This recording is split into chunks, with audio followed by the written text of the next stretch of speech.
What's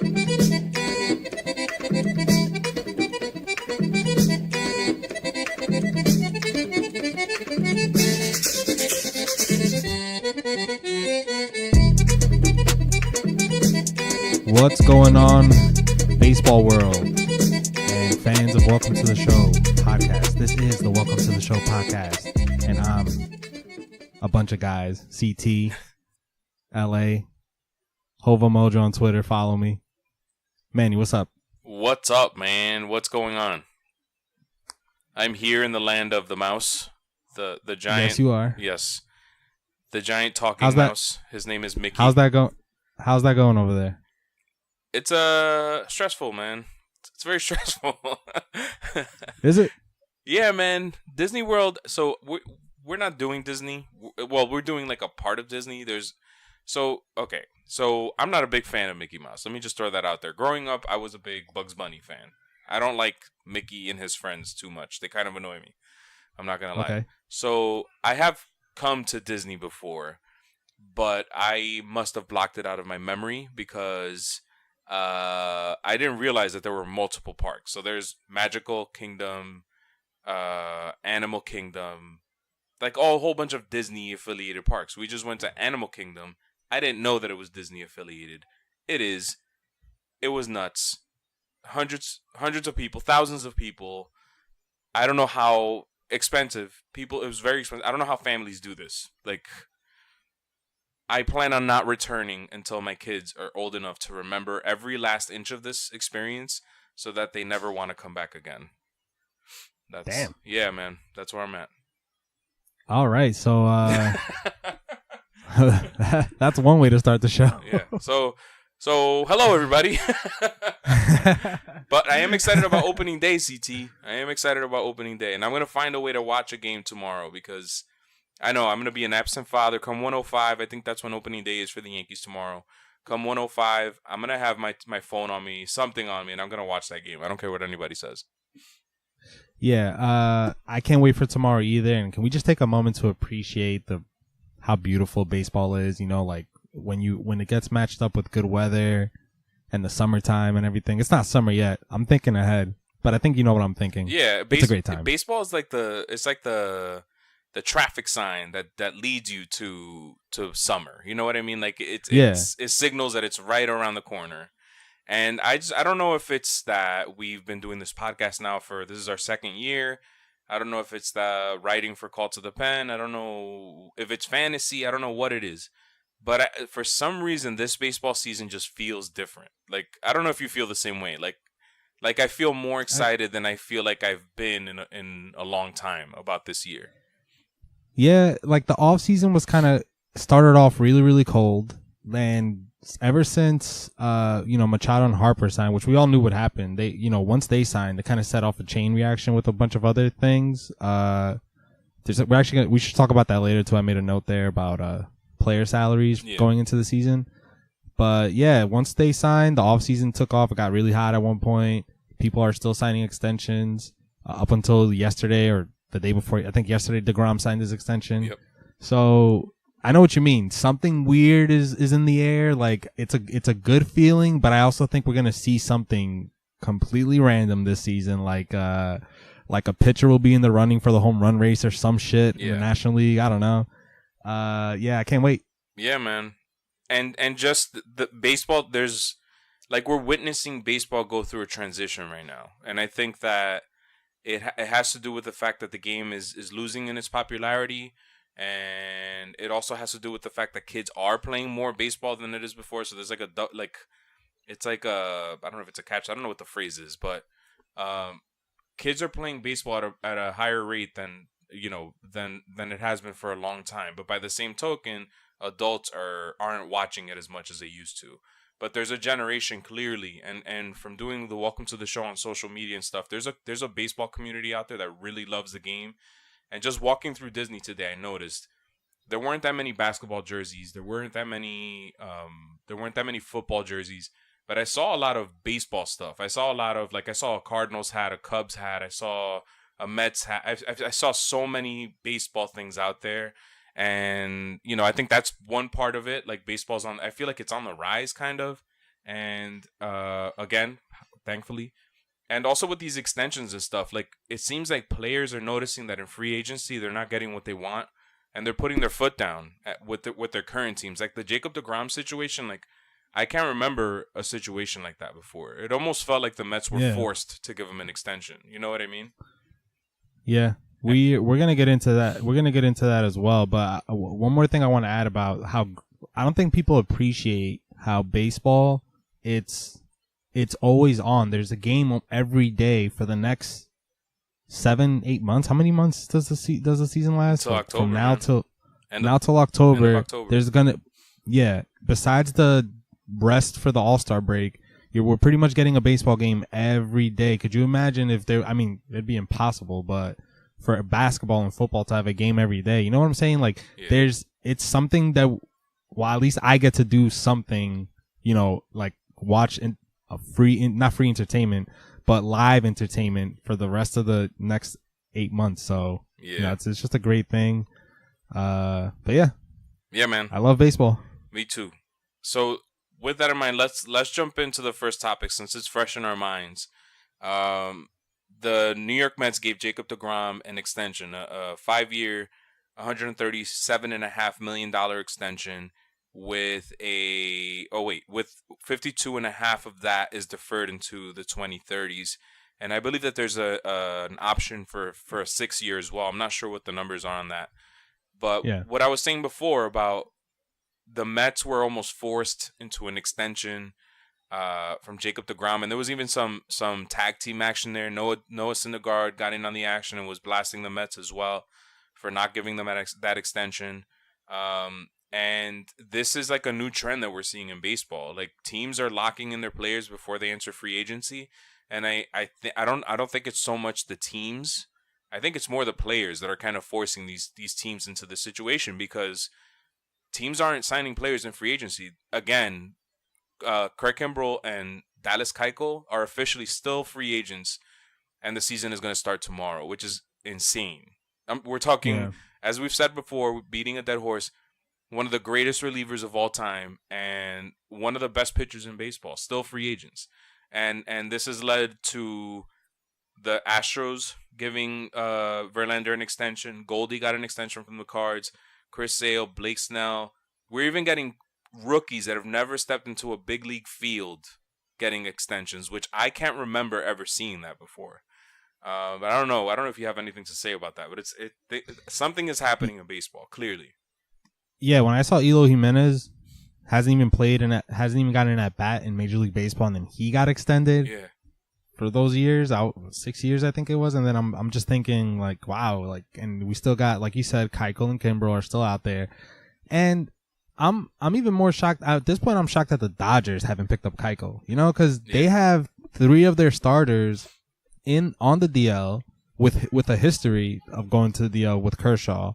You got Kenta Maeda, but he's another injury. Not that he goes through lengths of injury, but I think it's even written in his contract. It's centered around what's it called? It's centered around what's it called when you got to achieve a goal? Oh, incentives. To earn incentives. Wow, that word was escaping my brain, but it's a good word. It's centered around incentives because I think like they know that his arm has like a lot of wear on it and everything already. Yeah. So I'm actually kind of surprised that the Dodgers haven't, you know, offered Keuchel, even if it's a shorter deal. Like they were going to offer Harper with more money, less years. Mm-hmm. You know, I don't know. I'm surprised. Yeah, man. At this point, it's crazy. And it almost feels like if you went through free agency, like if what's gonna happen now, like I'm wondering, there's a lot of likes there. Sorry guys.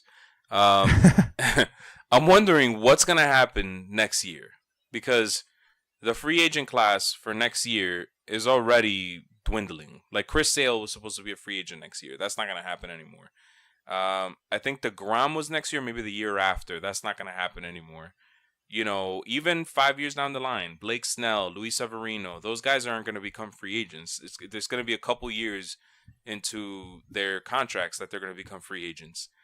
Like, is the hot stove, like, is it dead now? It feels like the hot stove kicked off in March this year, and that's not the case usually.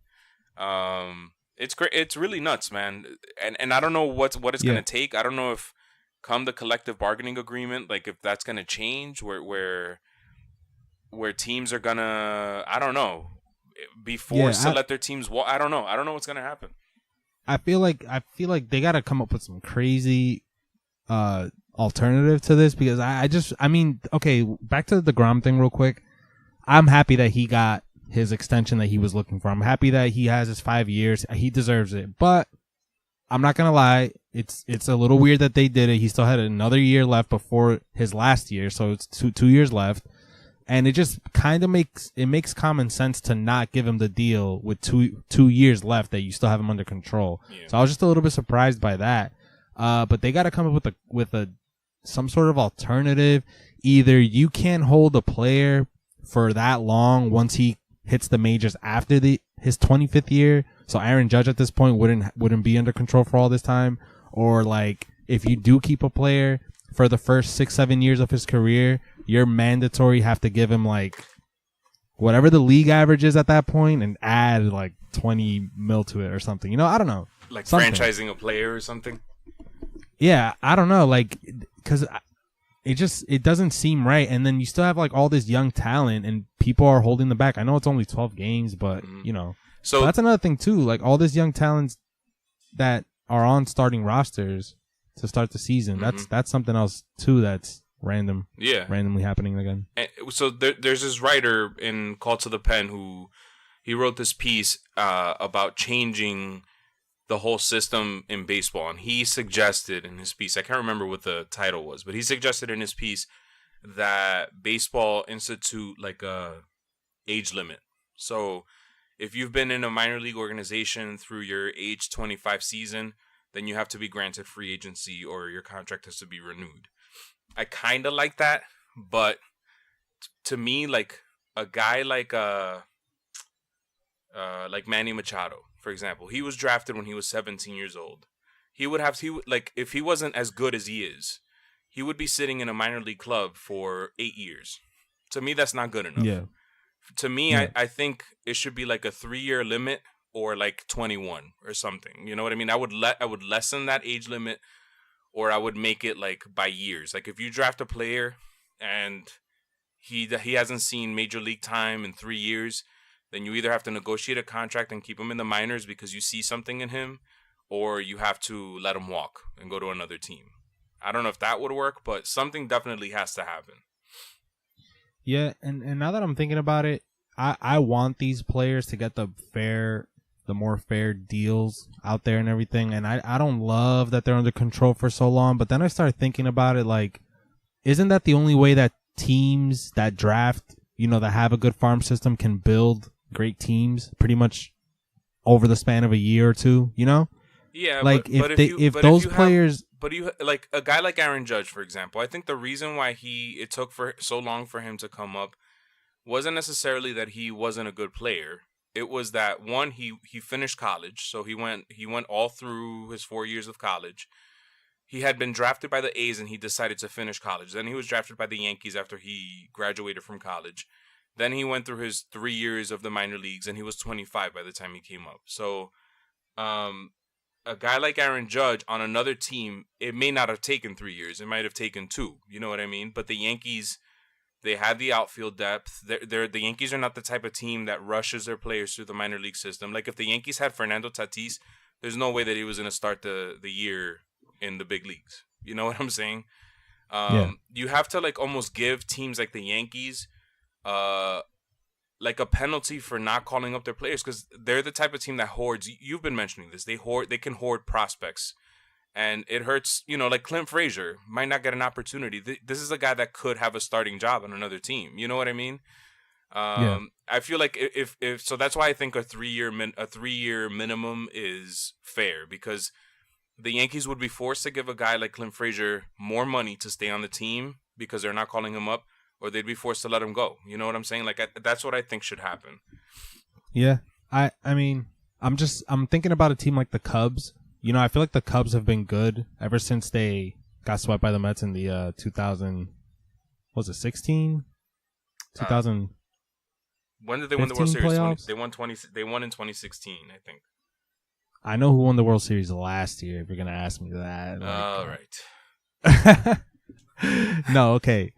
Red Sox, Astros, Cubs. So yeah, 2016, 2015 they got swept. The Mets went to the World Series. Mm-hmm. I think it's what happened. But anyways, since that moment, they had guys like Baez, Chris Bryant, Anthony Rizzo. They had a core group of players, and if they weren't under control at like they are, that team wouldn't exist going into this season. You know, we don't know what that team would be like. So I think that's what I'm saying, that even though I don't like that these players are under control for so long, it does kind of give teams a way to kind of build a very solid team, not just for one season, but for multiple seasons, you know? Yeah. I don't know, man. I don't know what the answers are. The good news is... Me neither. The good news is, CT, is that unlike in previous years where guys like Chris Bryant were held out for a month, and I can't remember who else. There was another player, big name player, for more control. Vlad Jr. It's going to happen to Vlad Jr. this year, but, you know, the Jays are getting away with it because he's hurt, so they're going to hold him down for about a month. They also have Dante Bichette's son, who's apparently amazing. But yeah, they're holding him back too. Bo. But the good news is that you do have guys like Fernando Tatis, Eloy Jimenez, Chris Paddock, and Pete Alonso who aren't being held back. So, and I think this has something to do with these extensions that are being signed. Because if these guys get called up and they're the real deal, these teams could just extend these guys, and that one more year isn't going to matter in the long scheme of things. I don't know if that's the phrase. But I think that's what it has to do. I think teams are just saying to themselves, okay, so all these guys are asking for extensions now. This is the trend in baseball. And what we're going to do is just let these guys play it out. Let's use them for that month. And if they're not that good, then we're not going to extend them. And if they are good, then in a year, we'll give them a nice extension and they'll be under control for, you know, we don't have to deal with arbitration. And they'll be under our control for their first, 1, 2, 3 years of free agency. So it almost doesn't matter at that point. Now, Manny, I want to take this opportunity to bring up a question that was texted to me by a longtime friend, Eagles fan out there. I'm not going to mention his name. Boo. Who will have the better season offensively, Fernando Tatis or Eloy Jimenez? Fernando Tatis has been talked about for a long time now, so I'm really excited to see what he has to offer. And Manny Machado made it a point to, kind of force the Padres' hands to put Tatis as his shortstop. You know what I mean? So I'm excited to see what he has to do. But then by the same token, I'm wondering what possesses the Chicago White Sox to give a rookie that has never stepped on a Major League Baseball field a 6-year extension worth $43 million. Without seeing what he has. So he must be really good if that's the case. He must be really good, I agree. But then if he does turn out to be that good, don't you think he could have, swayed them in a better deal? If he wasn't that good? Oh, I see what you're saying. If he really is that good, would he have just said, let's say he turns out to be everything we think he is. What was he making every year now? 40, what was it, 6 years? It's like $43 million.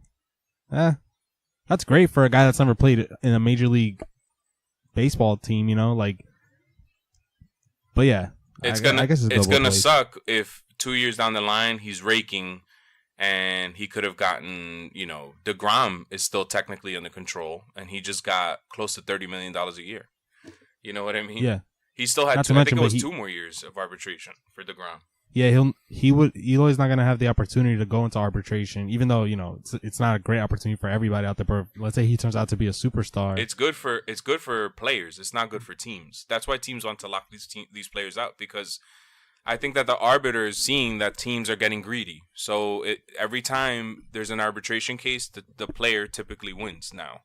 That's why the Nolan Arenado deal was before the arbiter, whatever the word is. Well, that's not true because he got a massive extension on the back end of that. But it's one of the reasons. It's one of the reasons why a guy like Luis Severino got $10 million a year, because if he continues to dominate like he did last season, or if he fixes his issues, Luis Severino is going to ask for almost $20 million next year. So the Yankees got ahead of it. They said, we're going to give you 10 for the next 4 years, and they don't have to deal with it anymore. So the Yankees save money, and Severino gets the security because now he's hurt, right? But he's still getting his 10 mil. So he wins out in a way. You know what I mean? Yeah.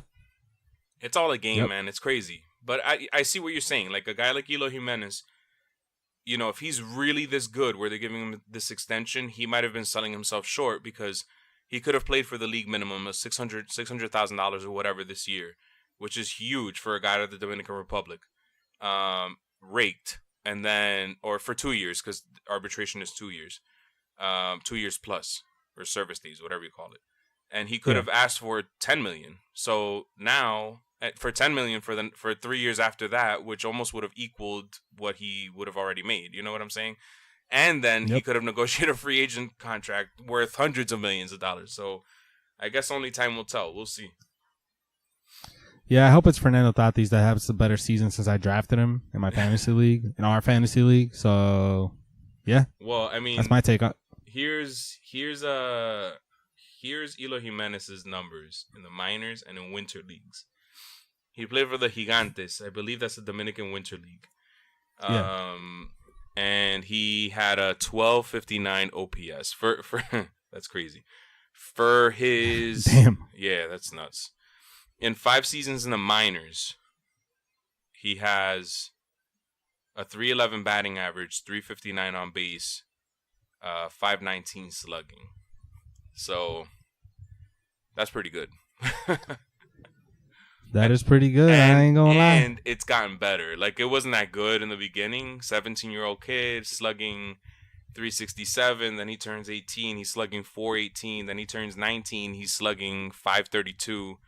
Now he's 20. He's slugging 676.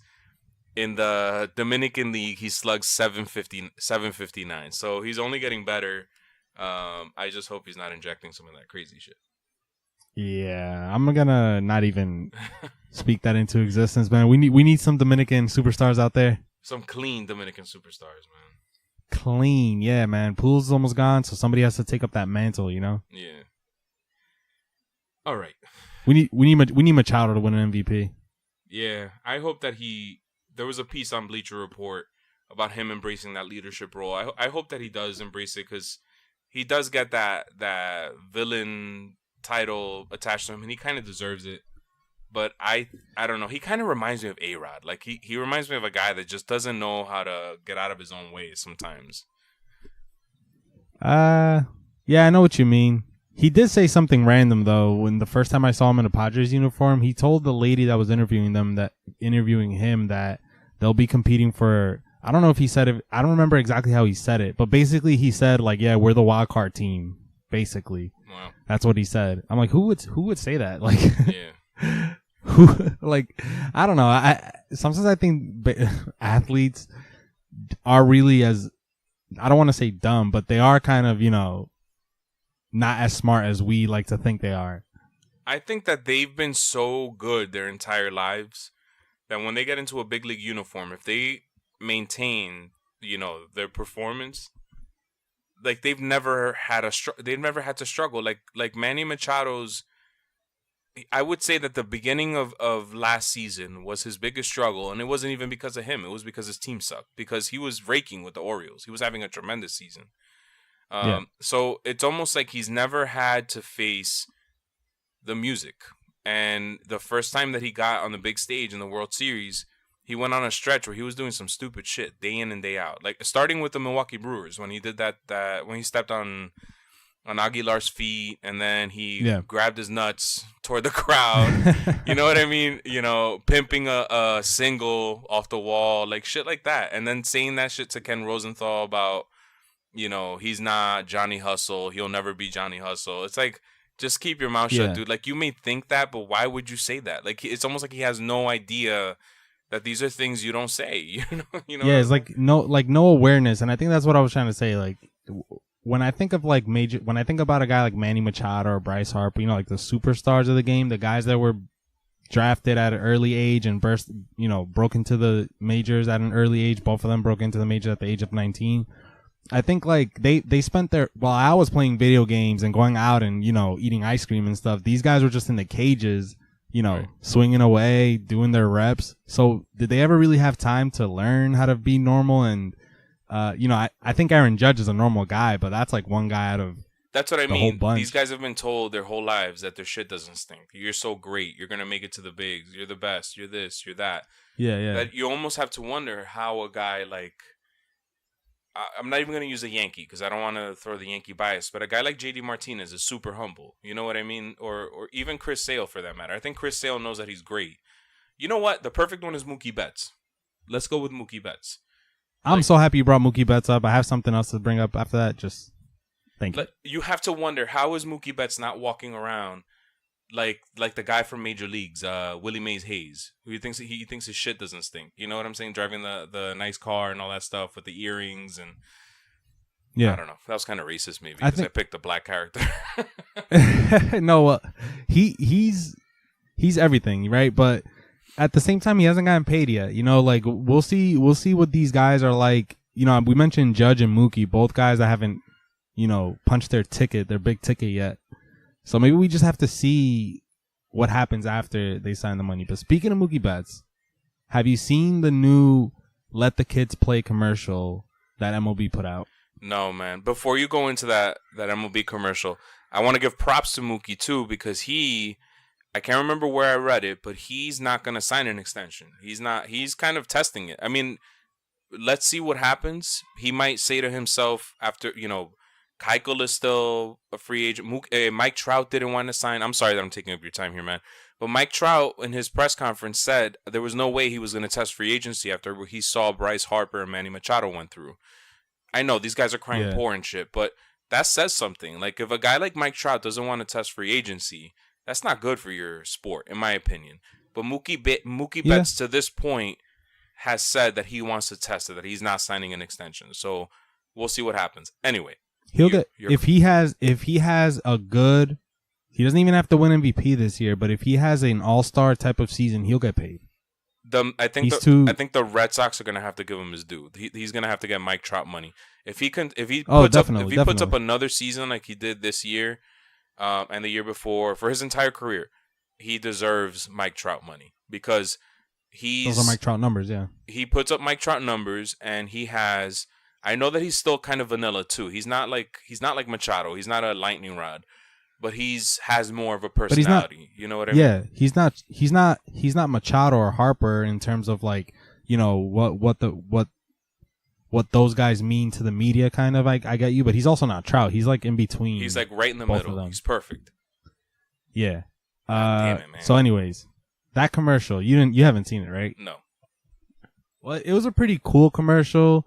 You know, it had like a lot of the young stars. It had Vlad Guerrero Jr. in it. It had Trout, Judge, and Stanton. They were all kind of just in a press conference. You know, it had like Bregman and Carlos Correa, and they were kind of just all in a press conference, just taking questions, and they were throwing jokes. Like Judge and Stanton were like, "I'm gonna hit 70 home runs" and all this. It was a pretty cool it was a pretty cool commercial, but like. And I don't know who's responsible for this. I don't know what the reason is. I've been searching on Google and I can't find anything. Mookie Betts was not in that commercial. What? And yeah, he wasn't in the commercial. And I'm looking at him. I'm waiting for Mookie to come out and do something like epic since, you know, he reigning MVP and World Series champion from the previous year. So I'm thinking and they're talking about World Series in that commercial. And I'm waiting for Mookie to come out and do something. He never appeared. And I was just like, who's running the show in baseball? Like, who's running the Major League Baseball show? And how are you going to leave out? Was any Red Sox player in that commercial? No Red Sox player. Wow. No Red Sox player. Huh. And I almost thought, like, if not Mookie, maybe Benintendi, because it was all about let the kids play, obviously, you know, like the younger guys. Benintendi's younger. I think he's younger. I don't even know if that's a fact. I'm just assuming it. But yeah, how are you not going to have Mookie, man? They had all the superstars in that commercial, pretty much. Wow. That's crazy. And you know, man. while we're talking Red Sox, so you have I know that Xander Bogaerts is a free agent next year. JD can opt out. Rick Porcello is a free agent, and I can't remember who else. That might be it. Who do you think who stays and who goes? Because Dave Dombrowski said that somebody's walking. One or two players are not going to stay with the team next year.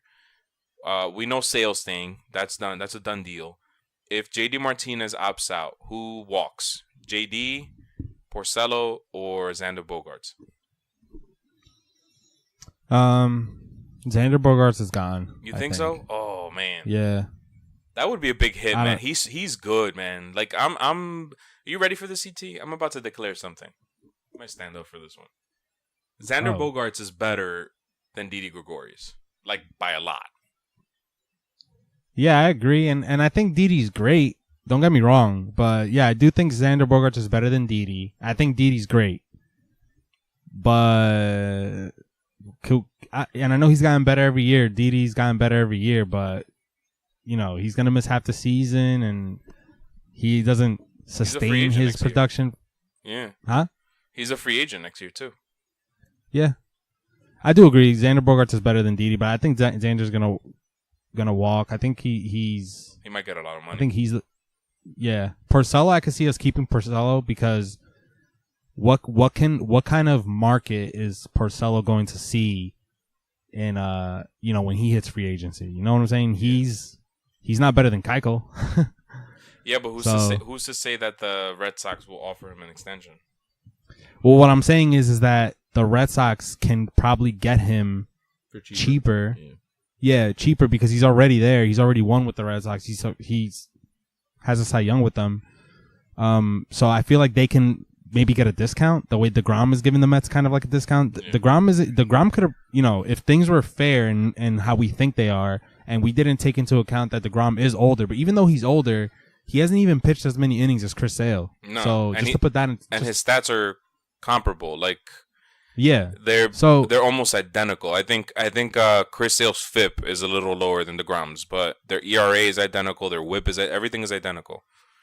Bottom line is that DeGrom is great, and you see what guys like Zach Greinke are making, or even Scherzer. Even though they deferred Scherzer's money, I can't speak today, but they got a lot of that money deferred. If we were to assume that things were fair, yeah, DeGrom is giving the Mets a discount at the deal that he signed. So maybe Porcello can give us a discount. So I could see Porcello staying.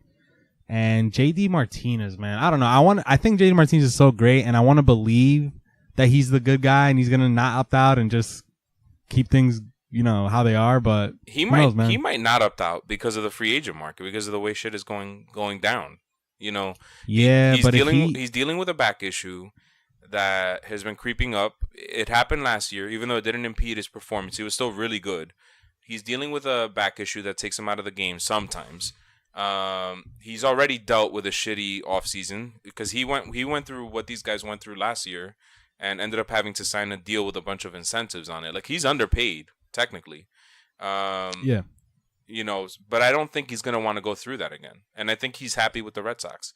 And he's taking his I don't know if you remember that interview with the guy from Fuller Hitting, Ryan Fuller. He mentioned he said how he appreciates JD Martinez because he's taking this approach that not many hitters are taking. The Red Sox are embracing it. Like, all these guys are doing what he's doing now. And what's this guy's name? JBJ is talking to Craig Wallenbrock, who I believe is JD Martinez's hitting coach. So, like, and you saw how JBJ was raking in the postseason last year. In spring training too, he hit some bombs. So I mean, so I think sometimes these players will give their team a hometown discount. Who knows? Maybe JD found a home there. Maybe he's happy. Yeah, so I'm looking at JD's contract right now. He signed, if he doesn't opt out, he's signed till he's 34, 3 more seasons. So including this season, if he opts out, he'll have 2 more seasons. If he doesn't opt out, he has 2 more seasons with the Red Sox. He'll be 34 when he or 35 in the season that he's a free agent. So I don't think it's crazy for JD Martinez to opt out and sign a new 4-year deal or even a 3-year deal, as long as it includes the money that he's already making. But, obviously another year with more money. And that's just another year of baseball. So sometimes I think these guys opt out, and it's not always because of the money. Maybe it's just because of the security and like long, the length of time that they can still keep playing. I can't believe that JD Martinez's base contract is $24 million. That's crazy. Yeah, that's insane. I'm going that's on good business. Yeah, man. I'm going on Spot Rack now. That's the best website for contracts because it breaks it down. Yeah. Yep. But he has an opt-out. Where's all the incentives? They usually have that listed on here. It says, it's in parentheses, it says 47,000. No. Oh, that's in total. A lot of dead air here, guys. JD Martinez signed a 5-year, $110 million contract with the Red Sox. Guaranteed. Never mind. It's in here somewhere. I don't feel like looking. I'm looking at Aaron Judge's situation right now, and don't be shocked if they extend him soon because he's hitting arbitration next year. What kind of money can Aaron Judge demand? He's pretty much like top 5 players in baseball. So. Yeah. I think and he's popular. I think that the Yankees, I actually wrote a piece on this, I think last week. I think that the Yankees should offer him, I would go, so given his age and everything, I would give him like an 8-year deal. This is weird, but an 8-year deal that starts next season, beginning next year. So I guess you would consider an extension at like 30 or just under 30 mil a year. Why? So the reason why is because he missed arbitration this year by I think it was like a month of service time. And so the Yankees lucked out there. They're getting him on the cheap already this year. And you get him until his age 35 season. So you take away some of his free agent years. Who knows what the market's going to be like in 3 years when he becomes a free agent or 4 years. And you basically secure him as a Yankee forever. You keep him there until he's 35 years old, which is typically when players start to decline or they're already kind of in their decline. And yeah, man, just give him an 8-year contract starting next year and just keep him in the team. Because can you really see? I know that Judge has only been on the team for 2 years, but can you really see him playing for another team? You know what I mean? He's like one of those guys that I feel like he has to be a Yankee lifer. You know what I mean? No, yeah, the Yankees should do everything in their power to make him a Yankee for life, which is why I think that under 30 mil a year isn't going to do it. I mean, I know he's Aaron Judge, and I like to think he's a good guy, and he's not in it for the money, but just look at what a guy like David Price is making. You know what I'm saying? Yep. And Judge is, a lot still has to be done. I'm pretty sure if he has a beast season, they are going to give him that 8-year deal that you're talking about or something similar to it. But he's kind of like he's the face of the Yankees, but he's one of the faces of baseball. You got to they're going to have to pay him, not Trout money, maybe not Trout money. He hasn't done it for as long as Trout, but it's close to it. Yeah, I don't know, man. And it's funny that you brought up Judge because I had a question that I wanted to ask you in the back of my mind. So Judge and Stanton, so they're mostly known for, their extreme power. But on the negative side, what are they known for as well? Striking out. All right, so over-under CT, and I feel like writing this down, even though 8 months down the line, we're going to forget all about this. I'll remember, but trust me. What's your over-under? Let me give you an over-under. 425 strikeouts, Judge and Stanton combined, over-under. What would you take? 425? Yeah. Over. You take the over. Holy shit. Yeah. Really? Yeah. How come? I don't know. I'm leaning over. I'm leaning over on that. I don't know. I don't have a. So don't they strike out? Don't they strike out 200 times on any given season? Both of those guys. So the reason why I asked that is because I'm writing something for Call to the Pen now. If my wife doesn't murder me, I'm gonna finish tonight and publish it tomorrow in time for opening day. Which it's dealing with the 5 questions that the Yankees have coming into the season, and one of them is the over/under on the strikeouts for Stanton and Judge, and the number was 425. And in my mind, I thought over 2, but then I looked at Giancarlo Stanton, and last year he had by far the most strikeouts of any year in his career, and I thought that he was a regular 200 strikeout guy. Now, there are seasons where he misses time, so You know, like in 2000 and let me see. Boop, boop, boop, boop, boop. Okay.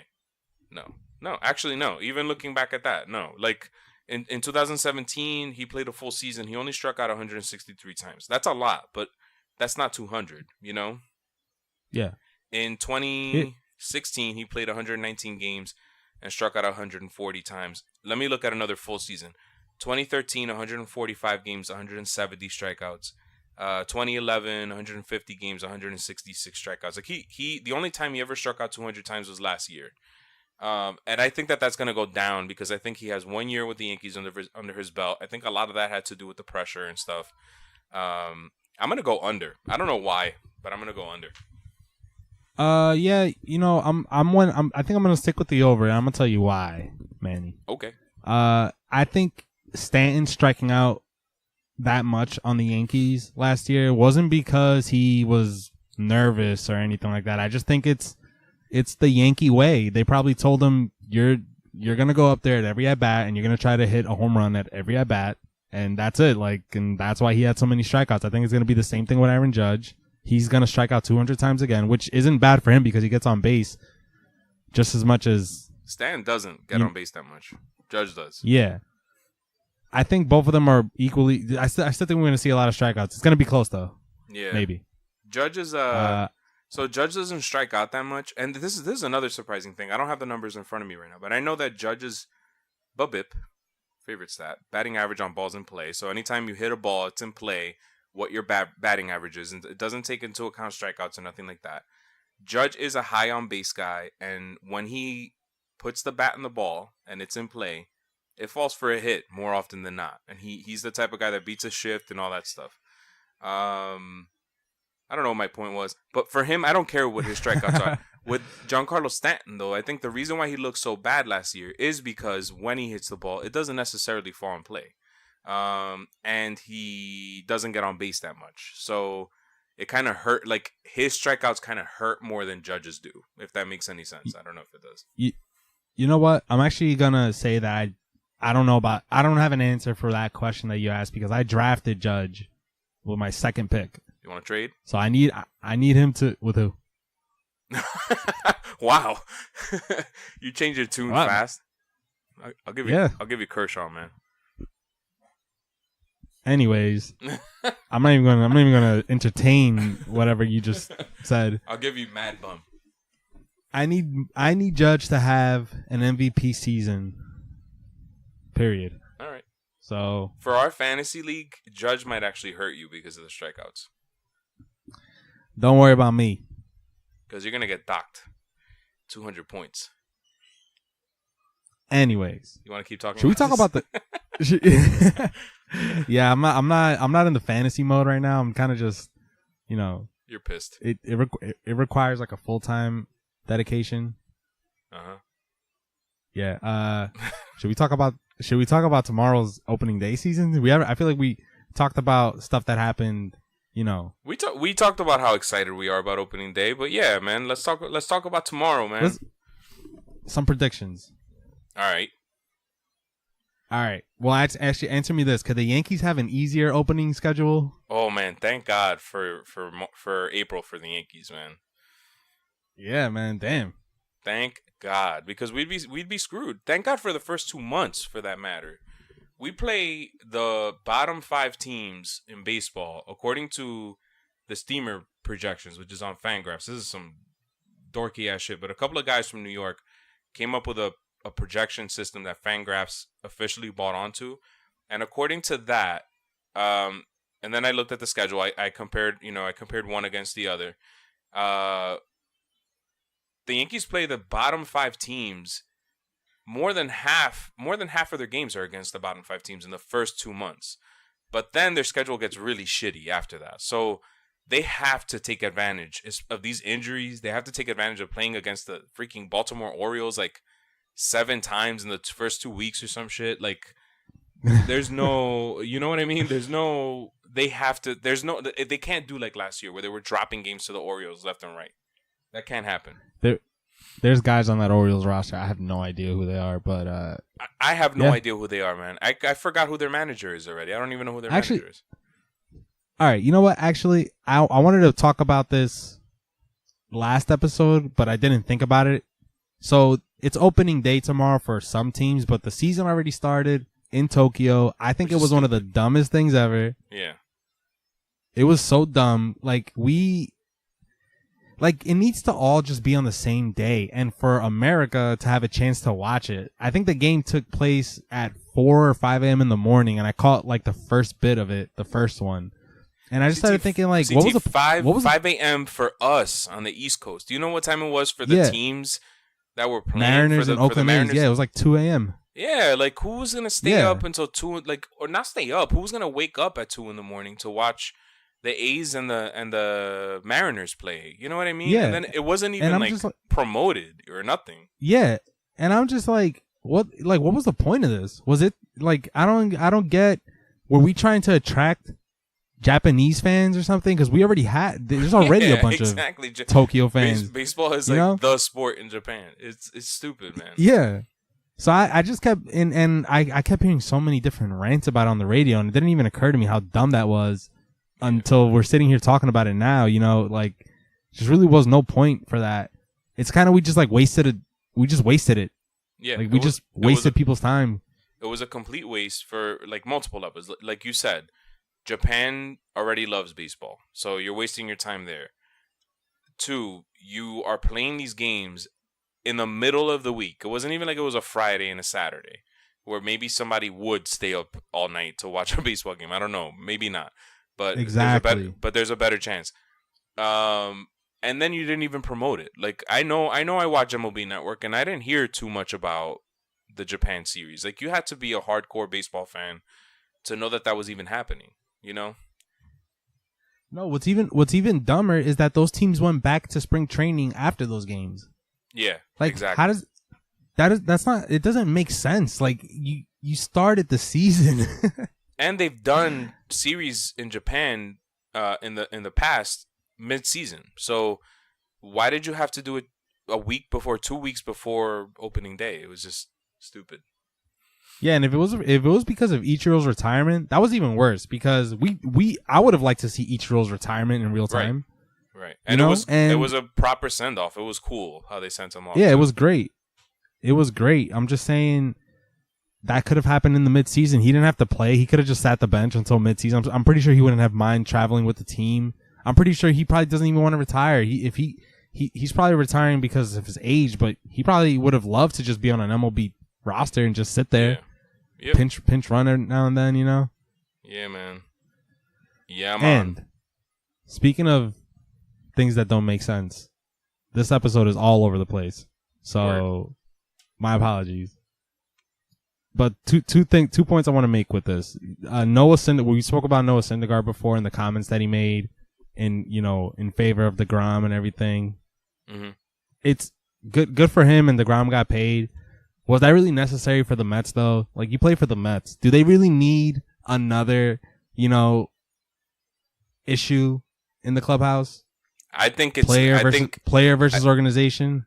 I think that's baseball now. I think that the teams taking the stance that they're taking, that they don't want to pay their players, or not that they don't want to pay their players. That's not true, because they have this off season with the extensions and everything.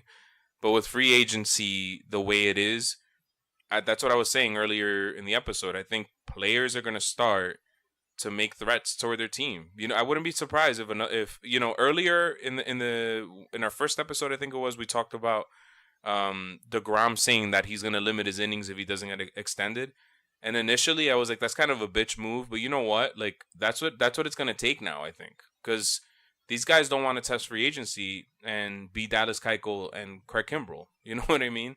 So yeah, I wouldn't be surprised if we see Noah Syndergaard take the same route. If they don't extend Syndergaard next year, I wouldn't be surprised if he goes out there and says, if you guys don't extend me, I'm limiting my innings too, or I don't want to pitch more than 30 games or something like that.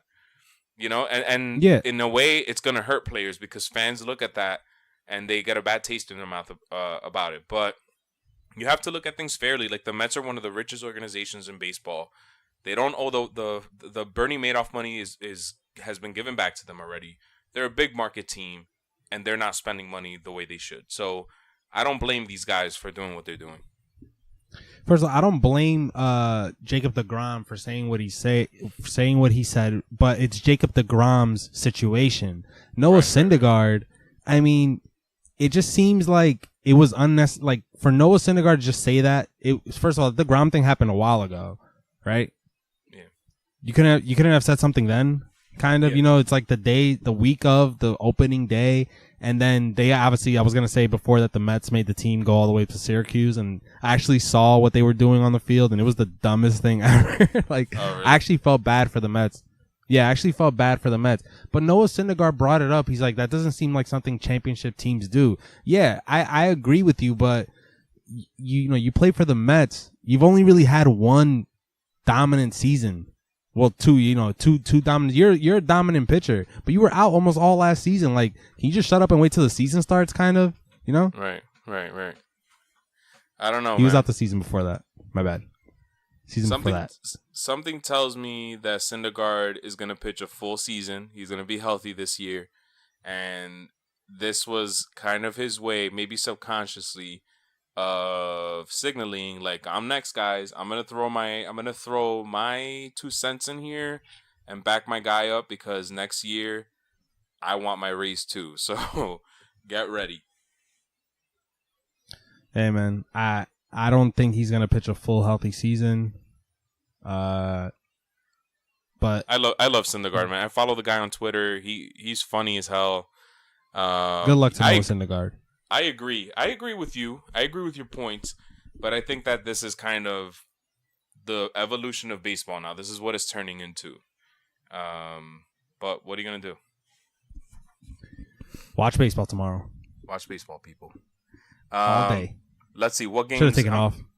Yeah, I know. I'm gonna watch the Yankee game, so I'm out here. I'm hoping we have a nice day. It was raining today, so that's why we went to Animal Kingdom. If it's nice tomorrow, we're going to be sitting by the pool, and I'm going to have my laptop, and I'm going to say to my wife, you're going to have to, like, keep an eye on the kids because I'm watching this right now. Sorry. Yep, I'm going to be an absent father tomorrow. Sorry, guys. All right. I'm looking forward to the Yankee game, clearly. And I'm also looking forward to the Philly game at 3:05 against the Braves. Because of that roster that they put together. I want to see that team play in a big league game. I want to see what Bryce Harper does. I think it's actually the actual opening day for the Phillies. So they're playing in Citizens Bank. I'm looking forward to that game too. Yeah, I'm looking forward to Nats versus Mets too, because Scherzer versus DeGrom. Yeah, that's a good one. But baseball has I get the schedules made beforehand, but they got to figure out a way to just force these games to happen. Like opening day and the Yankees are playing the Orioles, man. Like, come on. Yeah, and the Red Sox are playing the Mariners. Well, the Red Sox... Do you hear my kid crying? Yes. Christ almighty. The Red Sox... Here's a little spin for you, CT. You should be happy that the Red Sox are opening the season in the West Coast. I think they're going to be there for about a week. Because... if last season was any indication of like what the weather's going to be like moving forward in this world with global warming and shit, you guys aren't going to have any rain delays or anything for a good week. Yeah. There's my that's twist. True. So thank happy you about that. We could become a Red Sox fan already. Yeah, I know. We could potentially have an easy schedule and like half these games be rained out, and then the schedule's going to suck like down the line because you're going to be playing like 25 straight games and shit. Yeah, I think that I'm gonna start a movement. Put a retractable roof in every stadium. I don't understand why stadiums like Target Field. Here I am, another fucking tangent. Stadiums like Target Field in Minnesota, where it snows like into freaking April. Yankee Stadium. I understand Fenway Park. That's an old field, so you're not gonna put a retractable roof on a stadium that was built in the freaking like 1905 or whatever. But why build a new stadium in the Bronx and not put a retractable roof? I don't understand. Yeah. Rant over. And also, I'll never forget last season how many rainouts it was when we started the podcast, and we were I think we carried over to like 3 to 4 episodes. We just kept mentioning how much rain there was. It was insane, actually, man. The story of the beginning of the season last year was rainouts and all the guys on the injured list. I remember. Yeah, man. So good times. Before we sign off, CT, quick shout out to a couple of players here. I'm looking at a piece on MLB.com by Mark Feinsand, and I don't know if you know this, but Hunter Pence made the Rangers. He was like he was like kicked off of the freaking Giants. Hanley Ramirez made it to the Indians. He's going to be in the opening day roster. So shout out to those guys. yeah. Round of applause, man. Yeah, man. That's all I got. Love me some Hanley. Watch him rake in freaking the Indians. Oh, I do have one more thing I need to say. Did you hear the Cleveland Indians owner? And by the way, this is going to be about Lindor, man. Lindor's having the worst offseason ever, man. I kind of feel bad for this guy because he was so good last year. And now he's out until like July or something. But anyway, did you hear the Cleveland Indians owner say, I think it was in a radio interview or something, and they said something to the effect of Francisco Lindor, like, are they going to extend him?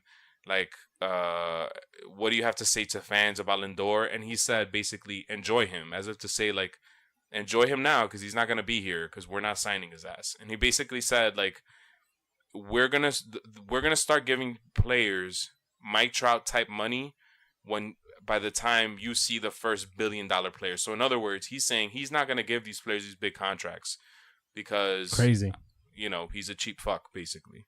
So that's crazy. So here it is, guys. I told CT starting the season I kind of want to cut down on the cursing, but I've cursed a lot in this episode. I'm embracing it. So here's what I have to say to the Cleveland Indians owner, whose name escapes me right now. Fuck you, man. You suck. Yeah, weird. You got one of the baseball's best characters and players, So yeah, man. I don't get it. Lovable, man. What is it? Like, what is it? Like, what is it that a franchise looks for when they, when you got a guy like Francisco Lindor, you should do everything in your power to keep him. Because what are you looking for? Exactly. It's not easy to just find a Francisco Lindor in the draft or something, or sign one off free agency. So I don't get it. They got lucky. They got lucky that they extended Jose Ramirez before he became the type of player that he is. Because if not, he's gone too. And then who are the Indians? Yeah. Without Jose Ramirez and Francisco Lindor, this team is in shambles. They carried this team last year. Yeah. So. Shout out to Kluber and Trevor Bauer and Clevenger too. Yeah, but I mean, offensively, who else do they have offensively aside from those guys? I know. And you're not going to win games unless you score runs. Yeah, I got you. You know my theory on that. All right, CT. You got anything else we got to talk about, man?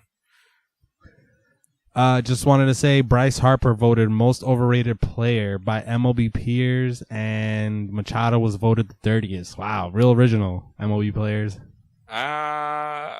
You're not going to like this, CT, but I kind of agree with it. I think Bryce Harper is pretty overrated. Stop. I'm just saying, man, he's kind of overrated. He's 26 though, so he has upside. He could turn out to be like one of the best players in baseball. He is one of the best players in baseball, but I mean, like, I think I could pick 10 players before I pick Bryce Harper. Well, yeah, and I think we all know that, but how many players in the MLB? Like, you're gonna choose 10 players ahead of him? That's not that bad. I might even extend that a little bit. I don't know. I personally just like that I know what I'm getting with. I know the worst of it with Machado and Harper, and I know the best of it, so I'm okay with that. Like, at least Machado gives you, like, Machado has had bad offensive seasons, like seasons where he hits 30 home runs, which is great, but where his on base and his batting average and stuff aren't that good. With Bryce Harper, he's had like one of the greatest seasons of all time, and then he's had seasons where you're just like, what's going on here? And then to top it off, I started looking at his defensive metrics after we talked last week, and his defensive metrics have never been good. Like, he's never been a good outfielder. He's decent in right because, that's right's where you basically put, your best outfielder is the center fielder. Your second best outfielder is the right fielder. Then your third one is the left fielder, typically. But he can kind of hide in Nats Park. He hit a little bit in right field, but his defensive metrics aren't that good. Where Machado's elite at third, one of the best in baseball. I don't think Harper's overrated. I think he's just so popular. He's very popular. That Yeah, he's just so popular. I think that's what it is. But I don't think he's overrated. And I think that, he's 26, so who knows? You know, like you said, last year he was on pace to have a really phenomenal season, and then he got hurt. So, what are you going to do? This has been the randomest episode of all time, I think. I don't know how it really has. I got to give a shout out to CT because he's going to edit this episode, and I don't know how he's going to do it, man. Yeah, I'm not sure I'm going to do it either, but, you know, I'll figure out a way. Word. All right, man. Should we sign off? Let's do it. All right, let's sign off. Before I do that, let me just give you a quick update on what you need to know, other things you need to know in baseball. The San Francisco Giants president, Larry Baer, was suspended for quite some time. I can't remember how long the suspension was for, but he's suspended from baseball after he knocked his wife down in public, basically, in San Francisco. And and tomorrow's opening day. Every team basically I believe every team is playing tomorrow. So make sure you tune to that. And CT, what's the deal with this T-Mobile, this free MLB TV? Is that up already or is that still available? It's still available. I think you can do it till the 28th. Oh, that's tomorrow. Maybe I think I saw 6 days remaining. But also, let me bring up that MLB made a rule change with the lineup where teams have to submit their starting lineups to the officials 15 minutes before they're publicly announced. Oh, that's because of all this legal betting that we got now in America. Good times. So there you got it. So if you want free Major League Baseball, check out the T-Mobile promotion. They're not a sponsor, but we'll gladly accept them as sponsors. And so that was it. Welcome to the Show is brought to you by Audible, like always. Go to audibletrial.com/welcome to the show to get a free audiobook download and a 30-day free trial. That's audibletrial.com/welcome to the show. And for more exclusive deals like 10% off of KD Custom Kicks and Top Velocity, visit WTTSpod.com/save. That's WTTSpod.com/save. Music is by BM Varga and Rapturnal music by Naughty Productions. Artwork by Luigi Gomez. I'm Manny Gomez. Peace. Peace out.